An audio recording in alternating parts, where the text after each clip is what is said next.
As construction for 2 condo towers is currently underway here on Church near Carlton, parents who have kids at a nearby school are asking how their little ones cross the road safely. Smart 8-year-old who understands traffic safety for themselves is no competition for a cement truck. Trucks come and go at the sites where 2 towers on Church are getting built, one at the intersection of Wood, the other on Carlton Street. Next door is Church Street Public School, and according to parents there, walking to and from school has become a safety concern since construction of the towers first started in March. Lisa Fleischman says she and her daughter have already had close calls when they almost got struck by a truck last week. That really spooked my daughter. It spooked me. Controversy surrounded these 2 condo developments that were approved by the Ontario Municipal Board and met with much opposition from some of the community.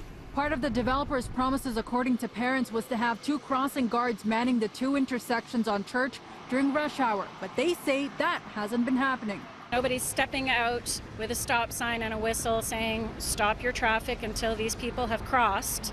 But according to Center Court, the developer of the 38-story tower at 411 Church Street, there are guards at the intersection.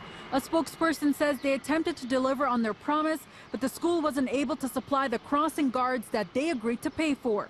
When we found out that they were having trouble or unable to get crossing guards in the location, both companies who were building developments in that block have gone ahead and hired security guards who have been there since the very start of construction. But parents say those personnel haven't been carrying out crossing guard duties.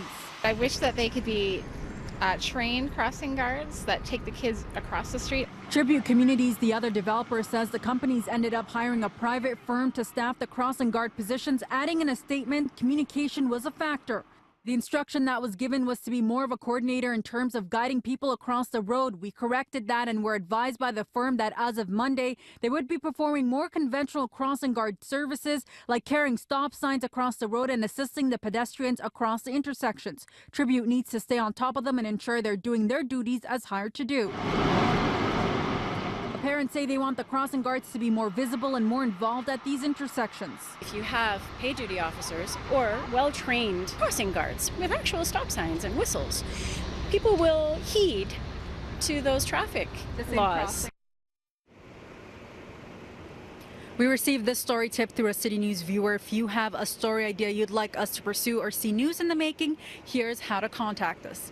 Now, according to the city, the projects are expected to be completed by 2020. Now, this is just the first phase. The second phase is expected to see more intensive work. That's according to the ward's councillor. Her office tells us that there will be no pedestrian access on the east side of Church Street, and that work is expected to get underway in either May or June.